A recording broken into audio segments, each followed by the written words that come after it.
Hey everyone, it's me Anjali Verma and welcome back to my channel. So in our today's video, we are going to discuss about how I scored 100 out of 100 in chemistry by studying from the starting. So we are going to discuss each and everything about chemistry, क्या-क्या चीजें हमें follow करनी है, क्या चीजें avoid करनी है, everything we are going to discuss in our today's video. सबसे पहले do check out the latest syllabus for 2024 boards. It is exactly same as last year. जो भी 2023 बोर्ड स्टूडेंट्स ने पढ़े हुए हैं चैप्टर्स वही तुम्हारे भी सिलेबस में है।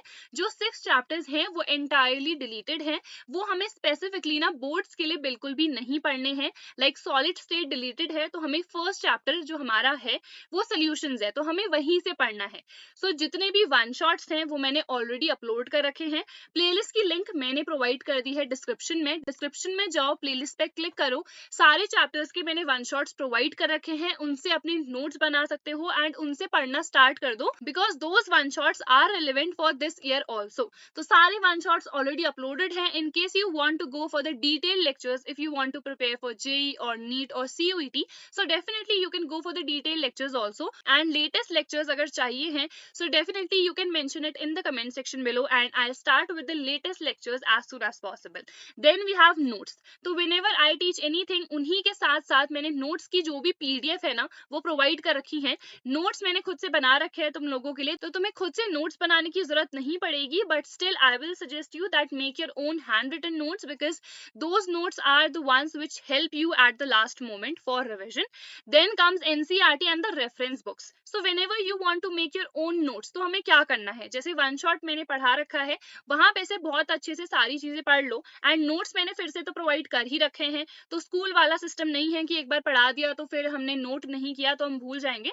तो जो भी चीज तुमने उस टाइम पे पढ़ी हुई है ना वही मैंने नोट्स फॉर्मेट में प्रोवाइड कर दिया है, तो उनसे अपना रिविजन कर सकते हो। Then do the NCERT reading because starting से ना हमारे पास बहुत ज्यादा टाइम होता है, इजिली हम एनसीईआरटी रीडिंग कर सकते हैं। सो डेफिनेटली एनसीईआरटी रीड करना एंड इसके अलावा जो भी उसमें इंपॉर्टेंट चीजें लगती है ना उनको हाईलाइट भी करते जाना या फिर सिंपली अंडरलाइन कर सकते हो। इसके अलावा रेफरेंस बुक्स डेफिनेटली यूज करना। क्या बेस्ट रेफरेंस बुक्स हैं केमिस्ट्री के लिए, फिजिक्स के लिए, मैं डेफिनेटली एक वीडियो जल्दी बनाने वाली हूँ, उस वीडियो को चेकआउट जरूर कर लेना। तो यहाँ पे रेफरेंस बुक्स हमें यूज करनी है। अब अगर हम एनसीईआरटी पढ़ ले रहे हैं तो क्या फिर भी रेफरेंस बुक्स इंपॉर्टेंट है? तो देखो ऐसा है ना, कुछ टॉपिक्स एनसीईआरटी में ऐसे गिवन है जो हमें उतने अच्छे से समझ में नहीं आते हैं, तो सिर्फ उन टॉपिक्स के लिए you can go for the reference book so that हमें डिटेल में उस पर्टिकुलर टॉपिक का एक्सप्लेनेशन मिल जाए या हम बहुत अच्छे तरीके से उस पर्टिकुलर टॉपिक को समझ जाए। Otherwise NCERT for chemistry is more than enough. उसके बाद आता है back exercise and the intext exercise questions. These questions are very important from boards point of view because यही एज इट इज क्वेश्चंस बहुत ज्यादा बार हमारे प्रीवियस ईयर्स में आ चुके हैं एंड इनके आने की प्रोबेबिलिटी बहुत रहती है। तो हम बैक एक्सरसाइज क्वेश्चंस प्रैक्टिस कर सकते हैं and also the Intex questions. अगर क्वेश्चन सॉल्व नहीं होते हैं तो हमारे पास बहुत सारे सोल्यूशन ऐप्स भी आते हैं, उनका भी तुम यूज कर सकते हो। एंड जब भी कोई भी क्वेश्चन नहीं समझ में आता है ना तो उस केस में हम क्या करें, कई बार ऐसा होता है हमें कोई कॉन्सेप्ट नहीं समझ में आ रहा है, कोई क्वेश्चन नहीं समझ में आ रहा है, तो हम किस तरीके से करें उस पर्टिकुलर क्वेश्चन को। तो उसके लिए ना हम फीलो ऐप का यूज कर सकते हैं। फीलो ऐप तुम लोग को बहुत ज्यादा हेल्प करेगी बिकॉज यहाँ पे ना हम इंस्टेंटली लाइव ट्यूटर से 60 सेकेंड्स के अंदर अंदर कनेक्ट हो सकते हैं।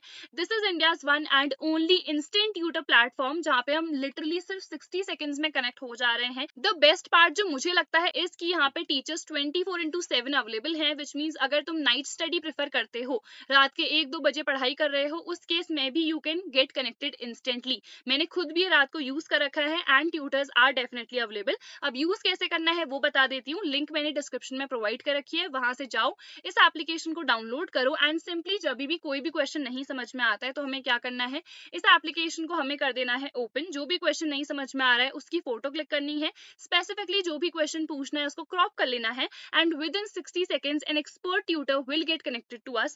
All the tutors on Philo are the expert tutors, बहुत अच्छे तरीके से तुम्हें वो पर्टिकुलर कॉन्सेप्ट या क्वेश्चन एक्सप्लेन कर देंगे। So definitely use this application, बहुत ज्यादा तुम्हें बेनिफिट करेगा। जल्दी स्टार्ट करो सो दैट बाद में ये पछतावा ना रहे कि हमने पहले क्यों नहीं स्टार्ट किया। And also previous year question papers, sample papers वगैरह की अगर पीडीएफ चाहिए है, बिकॉज अगर तुम स्टार्टिंग से पढ़ रहे हो ये सारा मटीरियल ना पहले ही कलेक्ट कर लेना। सब कुछ मैंने स्टडी वेयर हाउस, मेरा टेलीग्राम चैनल है, वहां पे प्रोवाइड कर रखा है, तो टेलीग्राम चैनल ज्वाइन कर लेना। लिंक मैंने डिस्क्रिप्शन में प्रोवाइड करी है। बहुत बार लिंक वर्क नहीं करती है तो स्टडी वेयर हाउस टेलीग्राम पे सर्च कर सकते हो। 16,000 अराउंड सब्सक्राइबर्स वाला ग्रुप मेरा है, वहां पे से सारी चीजें, जो भी नोट्स है, जो भी PYQs है, सब कुछ डाउनलोड कर सकते हो। एंड ऑल्सो जो वन शॉट्स की प्लेलिस्ट है, एंड इसके अलावा ना मैंने एक्सपेक्टेड क्वेश्चंस जिसमें मैंने सारे प्रीवियस ईयर क्वेश्चंस करा रखे हैं, उस प्लेलिस्ट की लिंक भी मैंने डिस्क्रिप्शन में प्रोवाइड कर रखी है, सो उसे डेफिनेटली चेकआउट कर लेना। जैसे सबसे पहले सॉल्यूशंस चैप्टर हमने कंप्लीट कर लिया है, नोट्स वगैरह बना लिए हैं, उसके बाद दूसरी प्लेलिस्ट पे जंप ऑन करना जहां पे मैंने एक्सपेक्टेड क्वेश्चंस कराए हुए हैं। ठीक है, अब देखो यहाँ पे ना क्वेश्चन बैंक हमारे पास कब यूज करना है, PYQs कब यूज करने हैं, सैम्पल पेपर्स कब यूज करने हैं।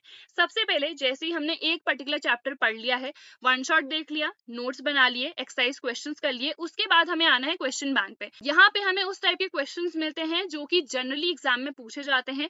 It also contains the previous year questions. तो पर चैप्टर की अगर हम प्रैक्टिस कर रहे हैं ना, तो उस केस में तो क्वेश्चन बैंक हमें बहुत बहुत ज्यादा हेल्प करता है।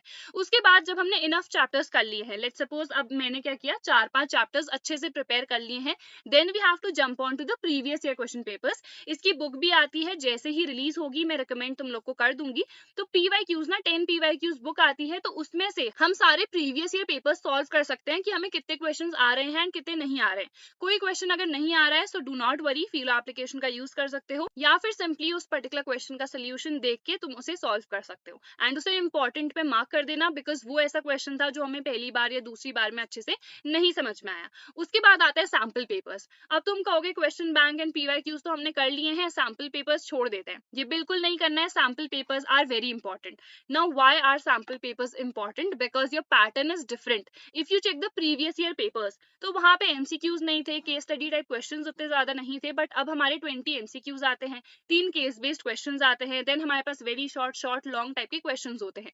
So definitely we have to focus on the MCQ portion also as well as the case based also, जो कि हमें NCERT में नहीं मिलेंगे, हमें प्रीवियस ईयर में उतने ज्यादा नहीं मिलेंगे, जिसके लिए हमें सैम्पल पेपर्स डेफिनेटली प्रैक्टिस करने हैं। सो आई थिंक ये सारी चीजें तुम्हें बहुत अच्छे से समझ में आ गई होंगी। Still in case you have any doubt, any query, you can leave it in the comment section below. So that is it for our today's video. I'll see you guys in the next video. Till then, take care.